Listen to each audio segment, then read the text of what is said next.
So, meine Damen und Herren, hier haben wir die Fischerfalle. Und zwar, ich habe sie jetzt gespannt. Ich habe das da angebracht, wie ihr seht. Und die zwei Kanten sind ineinander. So, ganz wichtig ist, dass ihr die Schnur natürlich etwas länger lasst. Und hier würde jetzt zum Beispiel vorne dran der Haken kommen mit Köder. Ja, und dann werft ihr das ins Wasser.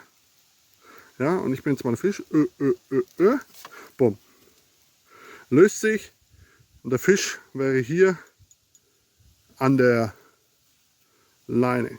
Und zwar seht ihr selbst, Achtung, Hacken in Hacken rein. Ja, deswegen die Falle.